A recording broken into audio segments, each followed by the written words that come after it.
Hello, you wonderful people, and welcome to another episode of Crime Centric. This being a show where we talk about crime dramas that I watch. For today's episode, I'm going to talk about the series finale of Hunters. Great series finale. A lot of really interesting things went down in this episode, so let's break it down. I thought it was so interesting how, obviously, like I brought up last episode, we kind of didn't have like the format of this season with the Meyer stuff, and now we did. We had all the Meyer elements. And then we're like bouncing back between the past and present day. And first and foremost, let's talk about the Meyer stuff. This is after they confirmed, well, at least they were like, okay, this is Heinz Richter, but Ruth didn't want to act until she was 100% sure. And now you're like, that adds so much context of everything, because little by little in every flashback, we've seen the way Ruth has been looking at Meyer, and he's been noticing it too. But it wasn't until that conversation where she's like, look at me. He's like, let me see, our daughter has your eyes. And when she said that line of, I found you, after all this time, finally, I found you. He didn't know, like, because his entire paranoia was, you know, the mask had slipped. Other people had found him before, and he was never sure if Ruth knew or not. That was the problem. Once again, these little things, once again, even back in season 1, that line of when they sat down, she's just like, right, you look different. You don't seem the same. And he was nervous, like, did Ruth know? Like, he was always obsessed with her as Wilhelm Zooks, but it's just like, he didn't know if she was going to see past the mask. And that's why Ruth never acted, because she was never 100% sure until the very end. And by the time she was 100% sure, it was too late, because she had her suspicions, but she wasn't 100% sure. And Ruth was never going to act until she was 100% sure, because also, she didn't want to believe it. She needed to find out for sure whether her suspicions are right, because she didn't want to believe the person that she loved, the person that was the father of her child. Because that's why she was even testing him, being like, yeah, I named our daughter, you know, that's why our daughter had the name Naomi. And he was like, yes, my mother's name. Like, he was quick to answer that, because it was her testing him a little bit to make sure he actually knew, because she needed to know. But especially because, once again, that line is what made me go like, oh yeah, she definitely knows. When she said, our daughter has your eyes, she's like, look at me. And that's why he was kind of trying to look away. And he had his glasses off, and he immediately put them back on afterwards. Because the eyes are, as they say, the windows of the souls, because the eyes can never lie, you know? And she saw that truth. And the moment that happened, I was like, it's exactly what I think it is. And the moment later on, this phone rings, I'm like, you're doing it, aren't you? And he called Heinz Richter. I was like, I knew it. I knew it the way they set up, like, those flashbacks. I called it. I was like, he had to have he must have called Richter about Ruth. Because, like, why would he find Ruth out of nowhere? Like, how would you know exactly where she lived? I mean, it's like, yes, I guess you could have figured it out, but how did you even know Ruth was on your trail? He had to have done it because he figured out that Ruth figured him out, you know? Because he couldn't let this life he built for himself. Because, once again, I talk about it. That's, to me, because I know that twist did not sit well with people. I liked it, but I do remember when the first season originally dropped, I heard some people who were not fans of the Meyer reveal, but I think it was so beautifully done this season, how they added more flavor to it. They didn't arguably, I think you added more flavor to understanding, because he wanted to make it seem like he was pontificating like, oh, this is some great mission. I was living as a Jew. I embraced myself in this. I was a Jew. And he wanted to make it seem like it was some altruistic mission that he was upon. He's like, because I am a Jew, but it's like, once again, what Jonah said, this isn't your name. This isn't your life. This isn't your story. These aren't yours to take. You took them from somebody. And the fact is that it's like, yes, now we have the context of everything you did was to cover your own bases. Once again, I still believe everyone they went after was his way of making sure no one knew who he really was. He couldn't take the chances. That's why he sided with Ruth. When Ruth wanted to expose one of the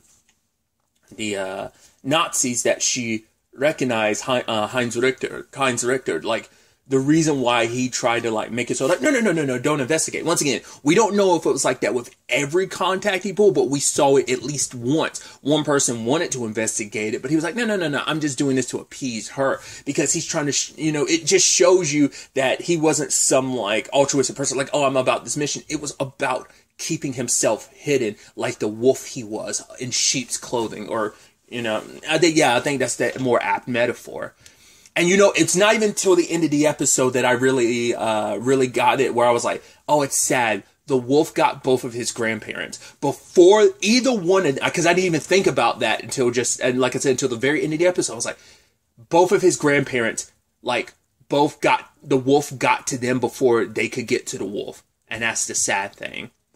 I was like, oh man, that's heartbreaking. I mean, he got what he deserved in the end, but still, like, it just adds context of what I like the flavored text of just understanding his motivations, because I think at least his season 1 finale, like I said, the way he went on and on, he made it seem like, oh, I took upon this holy mission, but it's like, no, everything you do was out of self-interest, out of keeping yourself hidden from the life that you stole to make your own, And it took a long time, but eventually that came up to you. Because also it's like, right, the hunt was never yours. It was Ruth's, that you orchestrated this. You used the hunt to protect yourself because Ruth was hunting you.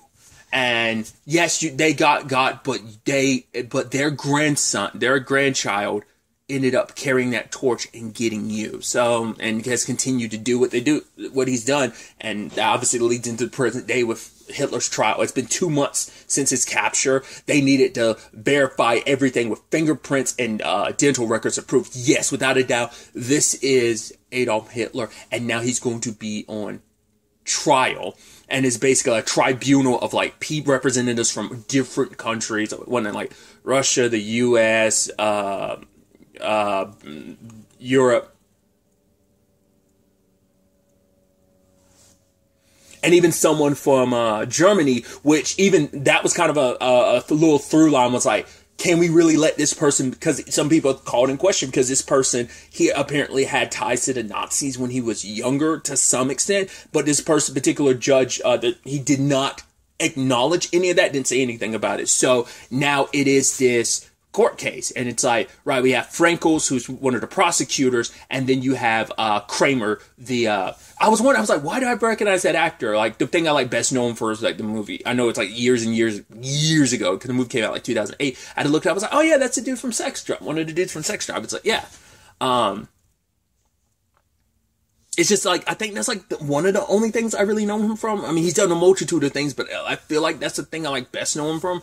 But either way, he's the one representing Hitler, and it's a complicated thing. And even Frankel calls him out for it. It's like, you're a Jew representing this heinous monster. But for him, it's like everyone deserves defense. And it's like, I think that's the interesting conundrum. Obviously, this is I don't even think you'd make the argument it's the most extreme example, because like there are, what is Hitler if not just a genocide? Not just to undermine that, but like a genocidal maniac and also a war criminal. And it's like, well, any war criminal would be brought up on charges and still have to, like, everyone has right to legal counsel type of situation. And it's like no one else would really take that, because once again, it's Hitler. And obviously we're using like the most extreme example, because it's like, Hitler's indefensible, but it's like Kramer's even saying like he still deserves defense. And I love that back and forth between him and Frankel, because for Frankel it's like, what does that make us? Because even Frankel was like, I'm a Jew, and it's like, what does that make us if you represent him? But for Kramer, it's like, what does it make us if I don't? And I get that conundrum, because it's like, right, because the law is meant to be this. It's meant to be everyone is entitled to a fair trial. That's not, and which, don't get it twisted, that's not always the case.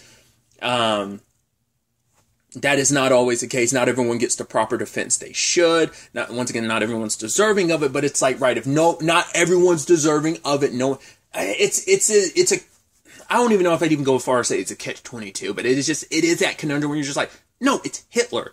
You would make that argument with anyone. Like, because the law doesn't always get it right. Yes, there are bad people that get away. There are innocent people that go to jail. And so I'm not going to say like, oh, everything's fair. I'm not going to sit here and, I am a naive pessimist with some optimistic tendencies, It's kind of how I will describe myself. But I'm not naive enough to know that like the law is 100% fair across the board. It's not. But in this instance, it is a situation where like I said, I understand where Kramer's coming from, because it's like, it speaks volumes about us, if I'm willing to represent him, because he's like, this can't be some kangaroo court of just like, yeah, we're all ganging up on him. Like, he needs a proper defense, because it speaks volume that he got a proper defense, and, you know, doing everything he can to defend him as a lawyer should, because that proves that this is legit. And when he is taken down, it counts. It means something, because you don't want, I mean, there's going to be people who are going to look at it like, oh, this whole thing was a sham regardless. But if you give him the best defense possible, you try to represent him as best you can, you do everything you can, it showcases this was a legit case and he lost. That's kind of the point. So I understand, because it speaks volumes about me, that like being able to represent him. Like, I know the monster that he is. I struggle with representing him, but I still have to do this, because not only for me, for everyone, because I have to do it for us, because it represents, you know, speaking from his perspective, not for me. But I mean, I think it's also, I mean, obviously as a minority, I count in that the numerous lost souls that he had hatred for, you know? I don't know, I just thought it brought this interesting element to it. And I do like that is like the focus of, like, I put it about, what, 50-60% of the episode is all about this court case. It's just focusing on, because the entire world is watching, and everyone getting on stage and telling their stories. Mindy being one of them, and other people telling their stories of what they lost. And I'm not well versed enough in history. I'm sure probably some of those people that were on stage, like those actors portraying people, I believe those are probably real survivors' names, most likely, and their accounts and their stories being, like, truthfully, like, spoken about all that he did. You know, and Mindy talking about her experience, her and Murray and and Aaron, and saying what she needed to say. I thought that was so powerful. And obviously even the judge was kind of stopping her at one point in time, but for her, it's like, I will not kind of be silenced again. I will tell my story. It will be heard. I will say what I need to say to this monster. The fact of the matter is, she's like, I will not waste another thought, another breath, another word on you, because I've said what I said. And it is the most heartbreaking thing when you see her just kind of like reach in and just like grab that out of herself. Like, it's been, I mean, because she's like, right, there's kind of like, the sad thing, and I think that's been a conversation in this show, kind of like, there is kind of no before anymore. There's only kind of after. It's almost like the parallel with like Joe and Roxy when they had that conversation in season 1 of like, oh, like, the conversation after, like, you killed someone, there's no before, it's only after. I think there's kind of a similar case in this, where it's just like, right, like Mindy and many others are just normal people, just everyday people, until their lives are uprooted by this ideology of this person who fueled the hatred in so many people. And he actually wanted Kramer to go like, all right, call her out, cross-examine. He's like, no, I'm not going to. He's like, no, the fact of the matter is, her truth, you want me to go up there and try and rip apart her story. He's like, I'm not going to do that, because we both know it's the truth. So I am your lawyer. He's like, all right, he's like, then I'll fire you. Then he's like, do you really want to do that? Because no one else is going to represent you like I am. So and Hitler had no choice but to kind of accept it, because like, yeah. And eventually he wanted to get on the stand, which Frankel was like, you do that, you put him in front of televisions, a whole bunch of microphones, like, you're going to inspire, he's going to have the opportunity to speak out and inspire people. But it also has you, and I think it also gave Frankel the opportunity to cut him down in front of people. Because what has Eva been saying the entire time? Like, you're, like, everyone has him on a pedestal, but Ava's able to see him as the weak, pathetic person that he actually is. That he's not the great leader. He's not this soaring eagle that people portray him as. That he sees himself as, because the way he talked to Ava about, like, seeing, like, right, you're worthless in history. Your only importance in history is being beside my name, being my wife. That's all you have. That's the only thing you hold in history. That's all that you mattered about, you know? So... And also Franco had this like very complicated nature of just like every time he tried to take a step, it seemed like that the German representative judge kind of like it just, you know, but it's also like Right. You have to prove certain things. You have to prove that, yes, he committed crimes against peace and orchestrated all of this stuff. You have to kind of, because sadly, a lot of the evidence that, like, paper trail, because it sounds like some of that, or a lot of that was lost, that he made sure to destroy a lot of that, I guess, in case any of this happened, or just in general, so that no one would try him for his war crime. I don't know. But yeah, a lot of those documents, I think there's probably some, because we didn't really get that element of the case, but it does seem like there were documented, I think, accounts of things and stuff, but probably a lot of stuff on the Nazi front were probably burned or destroyed.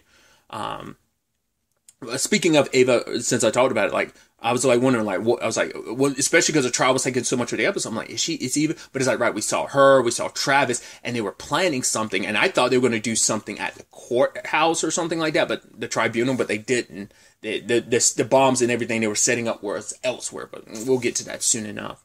But Hitler went on the stand, and Frankel was very careful about how he approached it, because it's like, right, so you can't have it both ways. Either you're saying that this whole thing is a lie, it's a conspiracy, so you had nothing to do with this, you didn't give the order, but you want all this, so what about all the people that worship you? It's like, you can't have it both ways. Either they had the right to worship you because you did all this stuff, you gave the orders, you told the extermination of a people, or, you didn't do it. So which is it? And playing into that, him being the egotistical monster that he is, he has to be like, no, it is me, because he had to be the one that tried to win, and Frankel got him to admit that, yes, he is the one that gave the order.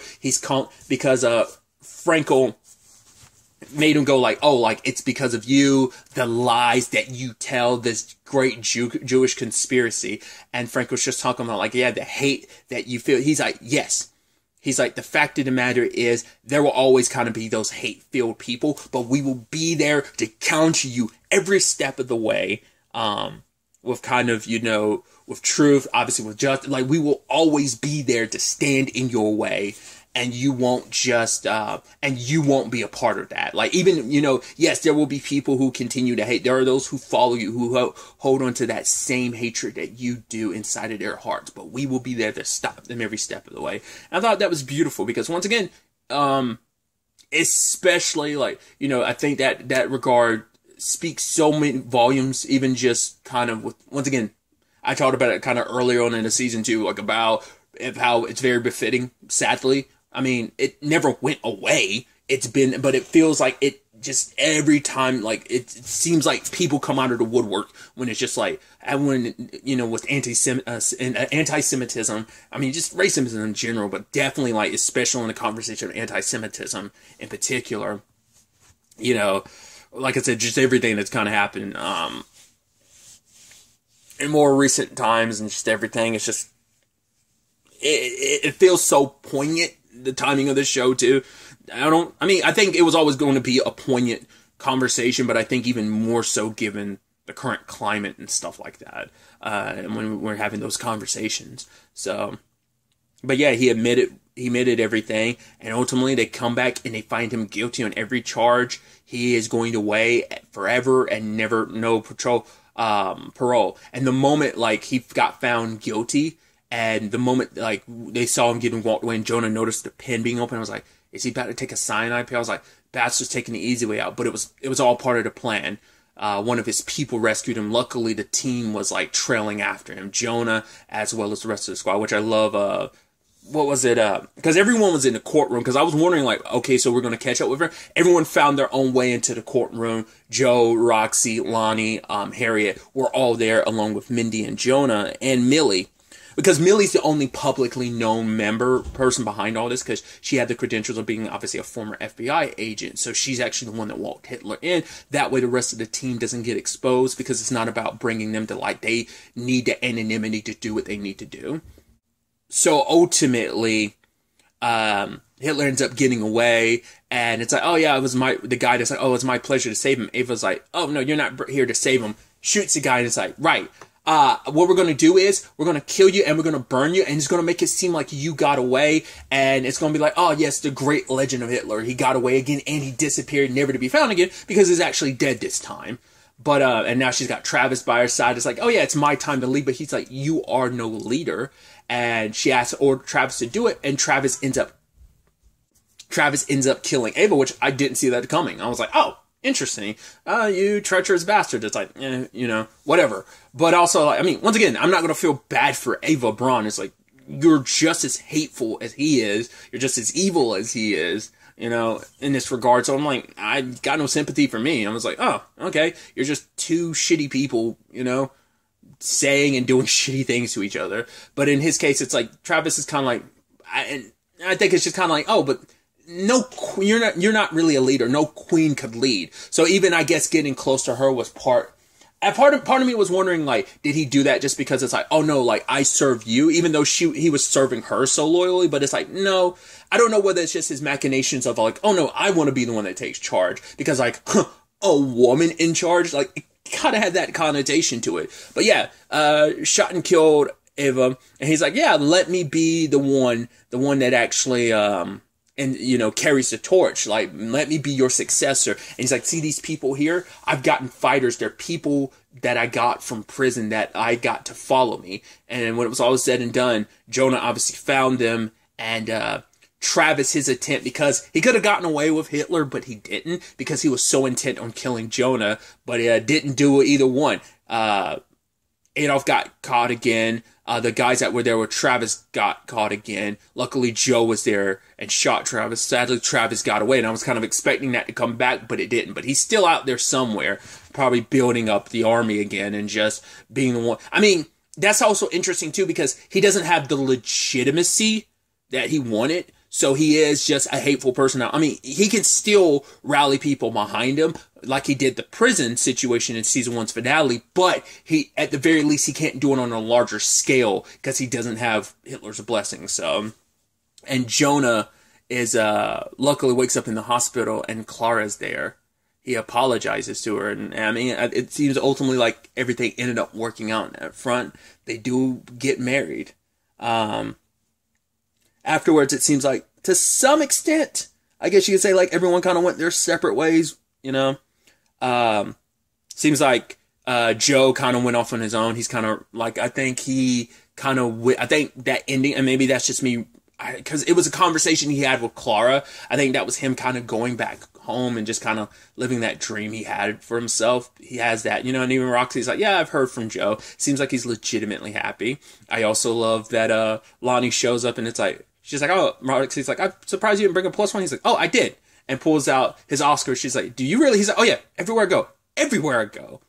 But, so I guess that him and Roxy and Lonnie aren't ever going to be a thing again. I mean, who knows what the future holds. But, it's like, oh, I'm glad you're good. And it's just like, you're kind of at a friend level right now. Who knows if that could potentially change. And it's just like, I mean, especially after their last conversation, like the one that they had in the elevator, you know, when Joe ended up killing George.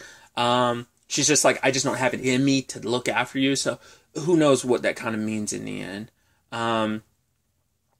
Harriet and Millie continue to be a thing, which is sweet. And the woman that Millie was working with to take down Nazis, you know, in those 2 years, it's like, oh yeah, we're honoring you in DC. And Millie's like, I did it. I killed that pastor. And she's like, yep, we are honoring you. You know, world needs a hero, and you're a hero. But Millie doesn't feel it, though. She feels bad about it. But Jonah later on, him and Millie had that conversation where, you know, she's like, I've seen many monsters, Jonah, and you're not one. And he's like, neither are you, Millie. I hope you can see that.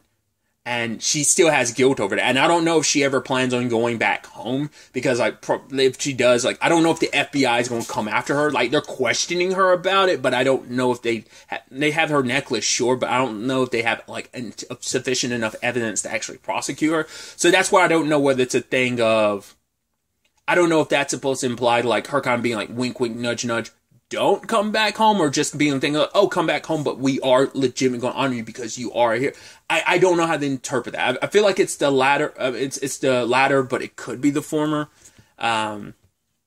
It's still something that Millie kind of is struggling with, you know, figuring out how to kind of deal with that. And so is Jonah, about like all that he's done to get to this point, because even getting Hitler doesn't completely erase the slate for them. So, but I think it was kind of nice kind of getting that little bit of a happy ending in some regards. But then Harriet comes to Jonah and found some paperwork in Hava's stuff. And I wonder, did she just not know off the top of her head? Like, she didn't, like, the phone records wouldn't mean anything to anyone who hadn't seen them.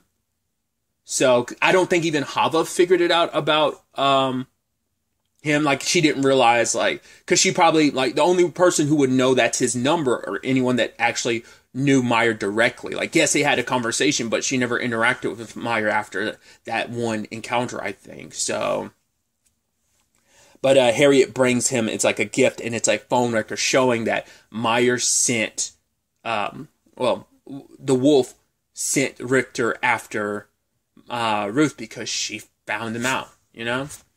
And I think even Clara said this to him at the end, but it's like, I see them in you. I see your Hava, and I see your Safta in you. And that struggle of like, right, like, Jonah wants nothing to do with this fight anymore because he's retired, but Harriet, it's like, for her, it's like, this fight never ends. Like, evil will always kind of be there, you know? It doesn't retire, it just hides out. It's always there, it's ever present, so why should we ever retire? Why should we ever walk away? So, and especially in connection with, like, when Jonah got shot, and it flashed back to, like, so it's supposed to be a scene that kind of takes place during season 1, where it's like, right, it was apparently like 2 months after Ruth died, and Jonah's talking to Meyer, and Meyer's talking about the fact is that your grandmother could be herself with you because you knew her. Because it's like, yes, your grandmother was worried that she would forget her own mother's face, because that was a conversation her and Meyer had, quote unquote Meyer, her and him, quote unquote Meyer had, about forgetting their parents, like, only remembering Saul thing, but he remembers his stuff about his grandmother. It's like, right, she got to be herself with you. You got to know that. And that's all any of us ever wants to be, and that's be seen, which is so ironic considering the man who's got the most to hide saying that line, because he felt bad about it, because once again, he had his obsession with her, and he was on some twisted level. I think he thought he could make it all work, but he couldn't. She figured him out, and he couldn't have her uproot everything that he's built for himself. Because once again, he probably would, he tried to justify being like, the good I did, kind of, it doesn't forgive the bad I've done, but it's all, everything good I've done has been for this whole mission. Once again, it's complete another BS. It's all been about, self-preservation and stuff like that, right? So,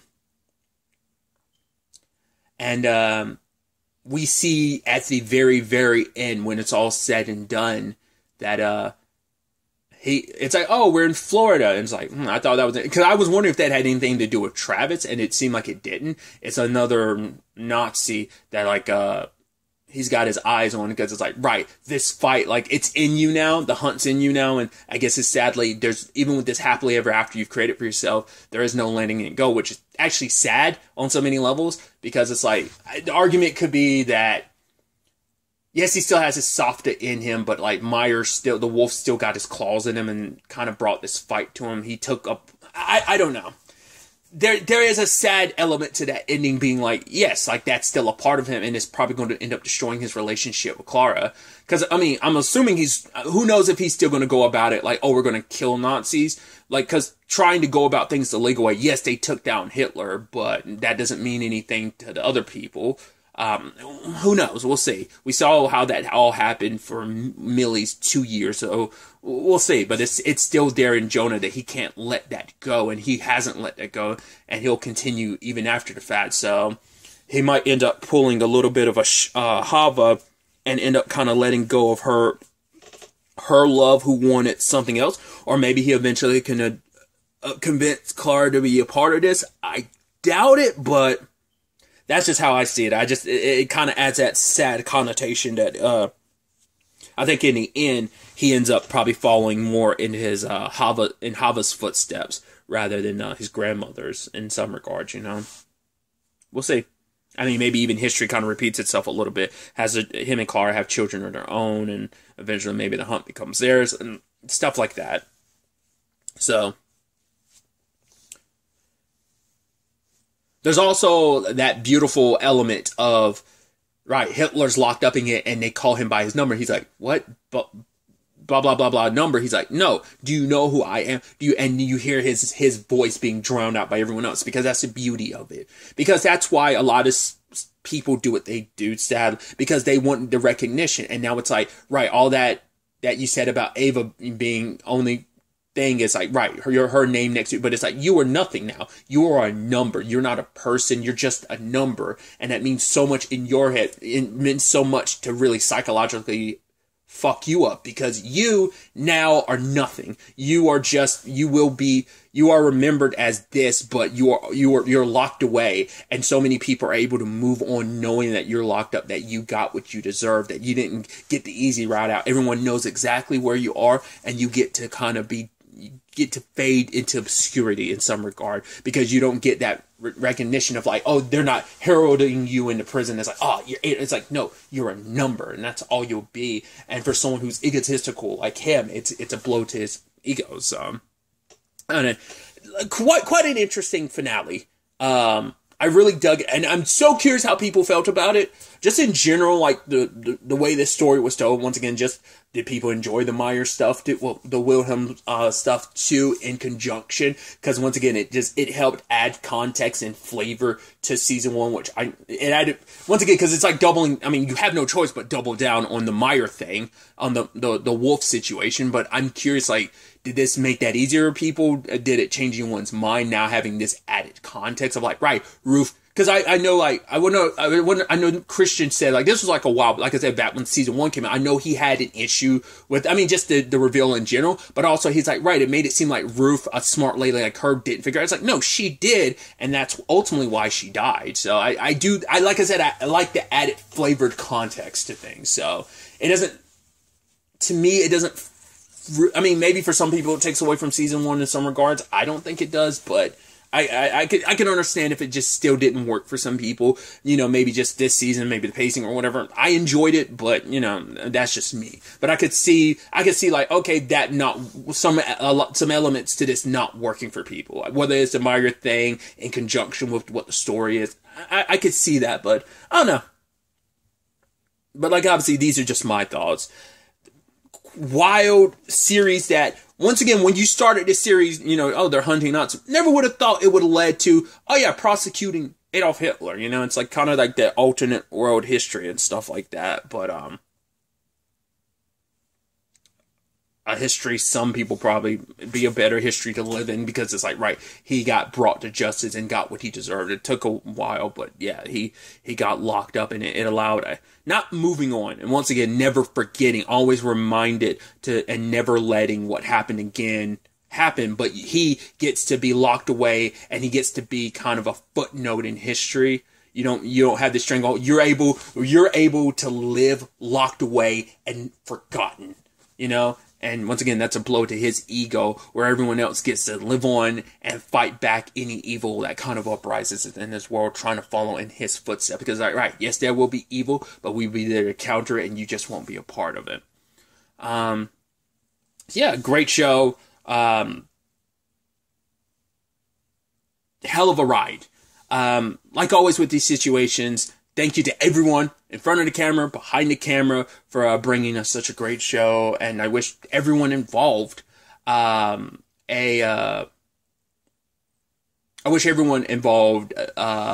best in their future endeavors. But really, that's all I wanted to talk about. Till next time we meet, be happy, be safe, live life to the fullest, and enjoy it. Good day and goodbye.